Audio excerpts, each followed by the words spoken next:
is what used to be called peacekeeping or keeping the peace. It is now its own special area that that is increasingly a danger to the American people. And the arguments for militarization are that the equipment's free. This is the argument made by Jim Hammond. We certainly will take anything that will help us keep the peace and secure the people of Hamilton County. He said in a story, and in the Times Free Press, and also, sorry, I'm here in the studio, and I've got I kind of ran out of time to get all my things going for our live presentation. We are, by the way, live on Facebook, and that's what I was just dickering with just now, diddling with getting my Facebook up in order. That's at the Nooga Radio channel or page on Facebook. Also on YouTube at Hot News Talk Radio. The 1033 program is increasingly militarizing and making more violent police departments, sheriff's departments, and other agencies across the country. And that program was stopped by President Obama and renewed just recently after a speech by Attorney General Jeff Sessions by President Trump, who's very gung-ho for police. He's a great friend of policing and police departments and police unions. And they're glad that he is there, wanting to give them more things such as armored cars and heavy weapons, large rifles, night sighting equipment, and other forms of military equipment that forces of occupation, such as the American forces in Iraq and Afghanistan, use in patrolling cities, patrolling towns, hunting down terrorists, and corralling civilians in their hovels to maintain their personal security as they look for bombs or AK-47s and the like. The story from Cato Institute says that organizations that take military equipment are more likely to engage in deadly violence, being part of the 1033 program.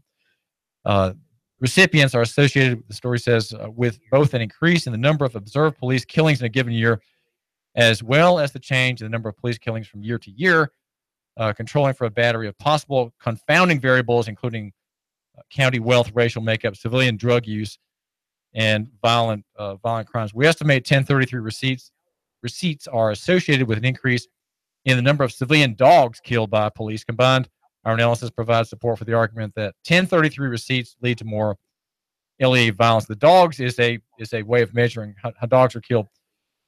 Measures as a way of as a control mechanism. There are about 10,000 dogs killed per year by police officers fearing for their lives, or just simply not wanting to be annoyed by wagging tail and friendly bark, as we've seen on YouTube videos.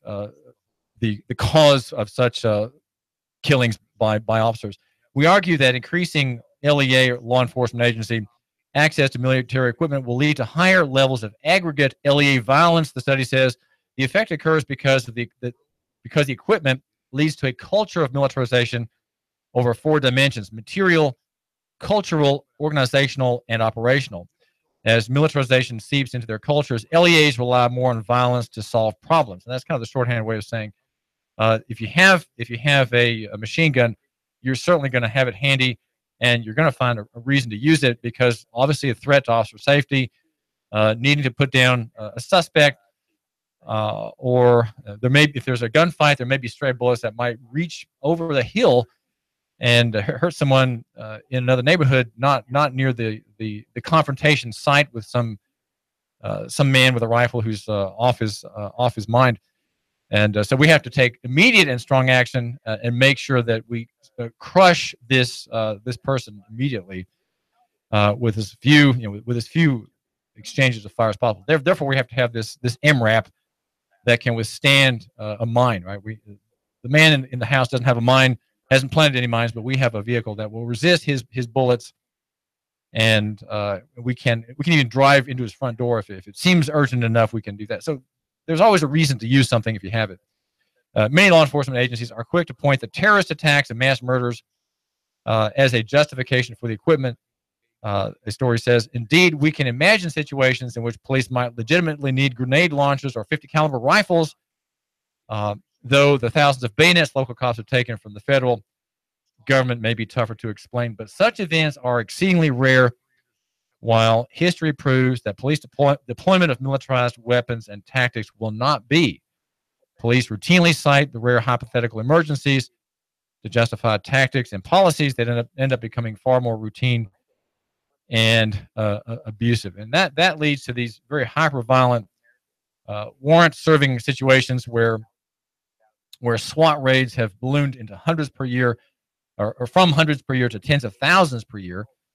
And the use has given way from hostage situations to search warrant or drug warrants. Police defend civil asset forfeiture with appeals to taking the profit out of terrorist organizations and drug cartels. The black market drug profits remain strong, as many people have had their property taken from them without charge or trial. That is something that we're concerned about, and I think Mayor Andy Burke also is concerned about it, as he has been thinking through this issue that was brought to his attention in 2014 in the Ferguson killing and riots, and the courageous display of police military force and use of force like that repeated time and again as we were watching online. But David Roddy, the new chief of police, in a recent story that touched on this question in the Times Free Press, gave a comment that we can't recall the last time we needed to have a bayonet to enter someone's house, and that suggests that though he has a SWAT background, he being a local man, born and reared in Chattanooga, he has a sense of identification, and that I think is very important. That your chief of police or the chief peacekeeping officer have a strong and local connection rather than a national perspective, or even, as does Sheriff Jim Hammond, an international perspective. That the fact that Jim Hammond has 3 years or so in foreign climes in the Middle East, training police departments in Arab countries, he has a perspective that's internationalist. Though I believe he's a local man. That was reason that when he had a competition in the race, in the campaign, I proposed supporting his less broad, more lococentric, and you might say a narrower person, a less well trained, less expansive, a man with less expansive perspective, right? Because that would assure more a lococentric and local economy orientation that a man who's lived overseas for several years is not likely to have, or if he had it, is likely to have lost at least part the strength of in his foreign service. Well, this is David Tulis. Thank you for giving us a couple of minutes of your time. We argue that you should love your neighbor and buy local, that near is better than far, that small is better than big, and simple than complex. And in the footnotes, where even there we fight in footnotes, one that says personal is better than corporate, and in footnote 2 that physical is better than abstract. Brought to you by Nooganomics.com. Statutes are just orders, right? They're orders to the state to impose certain things upon the people. Some statutes are aimed directly at people, but statutes are enforced against the people. And the more statutes you have in the Tennessee Code annotated, the more crime you're going to have, the more wrongs you can be able to identify. And I'm thinking much in the direction that a common law framework in the future, right, in a post United States future that we can hope for after the $20 trillion finally is of national debt is finally recognized as a lethal cancer, that in the future we'll have the prospect of a more common law oriented, a more biblically oriented legal system without lots of lines of code. Right, the Tennessee Code, I've got my own copy with the updates in the back. Not exactly a current edition, but there are a lot of words in there, and the General Assembly credits itself with having done a lot of good work to write all those lines of type over maybe 30 volumes. And it's interesting how in an emergency, the importance and necessity of certain laws can just be set aside. I'm looking here at an executive order by Governor Bill Haslam that was received by the Secretary of State Trey Hargett on the 9th of September, and it's it's an order that allows medical and other health-related services for evacuees of Hurricane Irma to be given without there being the rules followed. And so he has a bunch of whereases in this executive order, such as, for example, whereas as a result of Irma's unexpected landfall, residents of and visitors to the affected areas have evacuated homes and they're seeking temporary refuge in Tennessee. Whereas there are multiple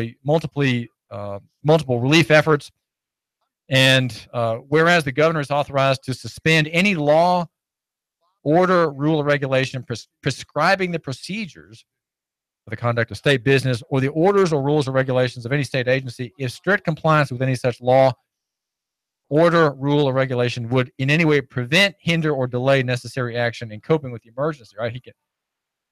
It's just a way of saying that he has the authority to, in an emergency, suspend or make null in effect for some given length of time a law, right? A law that is given for the public benefit.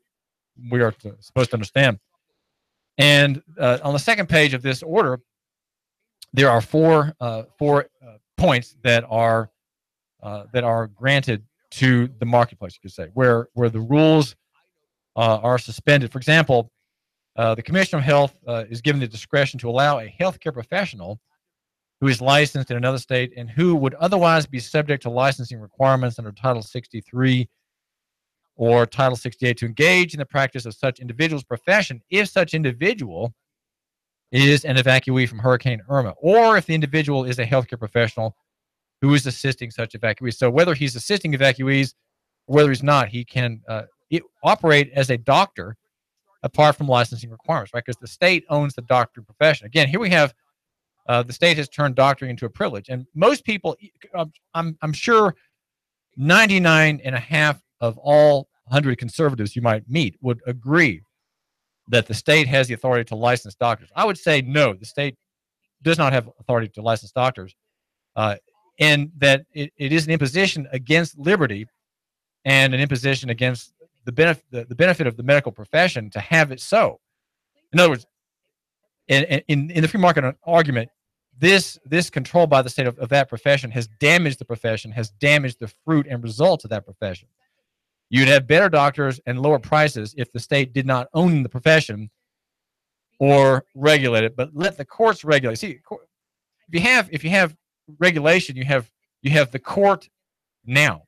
If you don't have regulation, but you have a free market, you have the court in its proper place, and that is when there is a dispute, the court decides the wrong and the remedy.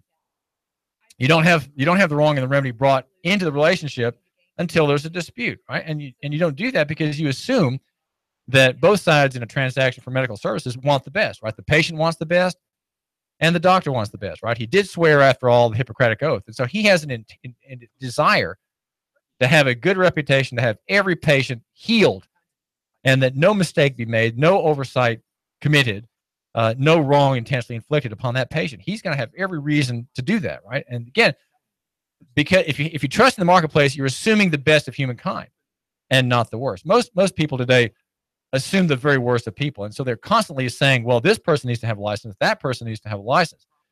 And here I am, David Tulis, the libertarian Christian, who believes in the fall, right? I believe that man is at war with God and is under God's judgment and wrath for the fall. I would say, because I'm an optimist and because I believe in the amity of interest as opposed to class warfare, I would say that even though we have the fall, and I'm going to be the one to insist that every man's a sinner, right? As every minister does.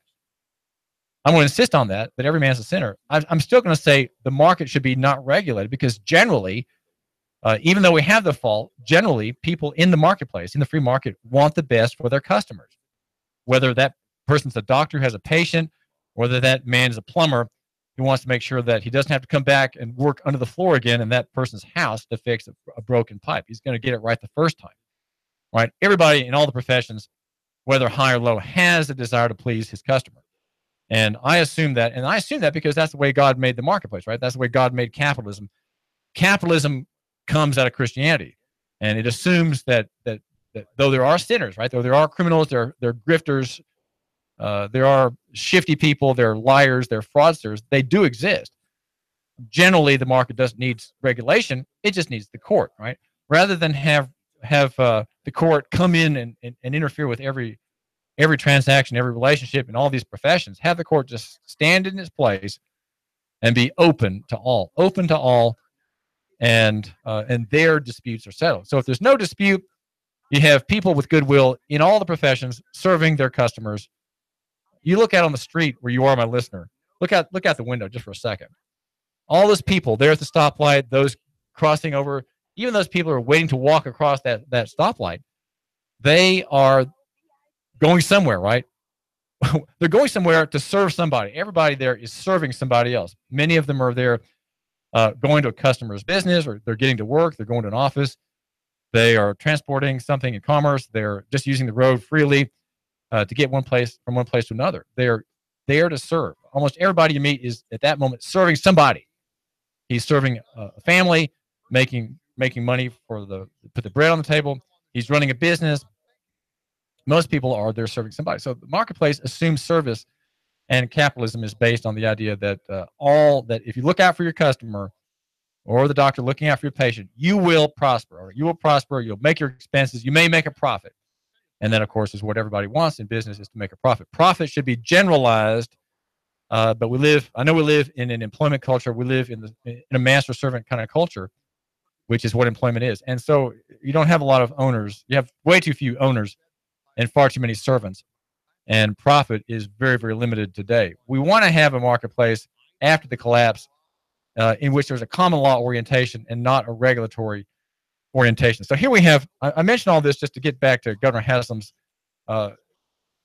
destroying 4 laws for now, right? You suspend these rules. Well, why don't you just suspend all of them? Suspend the whole Tennessee Code annotated. Another one that I want to mention is pharmacists and dispensing 14-day supplies of prescription drugs without proper authorization to evacuees. So people can get medications while they're here, probably getting ready to leave to go back to Florida, though some are still in the Chattanooga area. This order shall remain in effect until 12 a.m. on September 25, 2017, at which time the suspension of any state laws and rules shall cease and shall be of no further force or effect. Governor Bill Haslam signed it. And, most of these laws should be suspended for good. And that is because the marketplace will prosper and we will do better if people can live in service of others, which is what the marketplace requires. But we've been trained by the idea of positivist law to not care about that. We have what we want. I want something that we don't have and we can't have now, and will not come about in the lifetime of my children. I've got 4 children. David Tulis here, homeschool dad. I've got 4 children, ages 14 to 25. And this is not going to happen in their lifetime unless there is a divine interruption of the routine. Wanted to mention a story about rights. You have a right to be on a sidewalk, which is a public right of way, and to preach. There's a story about on WorldNet Daily about Ron Cardiel. He is a street preacher, goes to Las Vegas periodically to preach the gospel on the sidewalks of the Las Vegas Strip. And he's been defended by the Pacific Justice Institute on a charge that he was obstructing sidewalks. Now, he was not even on the sidewalk, but he was charged that by a very courageous police officer at the Las Vegas Metropolitan Police Department. And because he was standing in a place, he was charged with obstructing. And there was an ordinance that you cannot obstruct sidewalks, but he was not obstructing. He was on the side. And so there was a criminal case against him. He was defended. Staff attorney Ray Hack and an affiliate attorney Day Williams, they went down to Las Vegas to defend him. What happened to Brother Ron was beyond ridiculous. Pacific Justice Institute President Brad Dacus said, "The last time I checked, the First Amendment still protects the freedom of individuals to share their faith in public. PJI, the Pacific Justice Institute, exists in part to defend that right. And I'm glad the Clark County DA had the good sense to dismiss Brother Ron's case, because he never should have been charged in the first place. The statute, the ordinance in question, is unconstitutionally vague and overbroad, and fails to describe what is an obstruction. The ordinance also is also overbroad because it effectively prohibits people from engaging in free speech on the sidewalk of the Strip. PJI consequently submitted a motion to the Las Vegas Regional Justice Center to dismiss Brother Ron's case. What happens is these laws, now that the case is gone, the law is still there, right? It's still there to be used and abused by the police department of Las Vegas. We have laws like that here in Tennessee. And that is the disorderly conduct statute. It has it has 5 provisions. 2, at least, are clearly unconstitutionally vague, but it's not been challenged, right? It's not been challenged. It is a throwaway charge that officers make against someone is in part of the state harassment of the homeless, right, and of the black. A common occurrence here in Tennessee. The homeless and the poor, they are the ones who get thrown against with these charges. They get abused by these charges. They're unconstitutionally vague, and somehow someone needs to challenge a statute like that to the very top. And that's how it has to be done.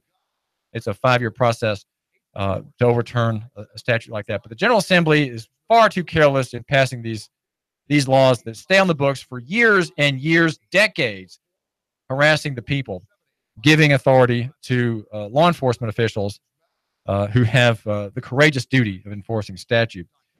But maybe not here in Chattanooga. Well, anyway, this is David Tulis. I'm glad you're giving me just a couple minutes of your time. I argue that you should love your neighbor and buy local. You should be loco-centric as I am. Dr. Noogacentric, the leading Noogacentrist here. Noogacentrism is not provincialism bad, right? Noogacentrism is the good kind, right? It's in a way it's a kind of bigotry. You could say it's a kind of narrow-mindedness, but Noogacentrism whimsically suggests that we are the center of the universe, right? We're here, and so we've got to make the best of it. We're not going to rely on other people to straighten things out.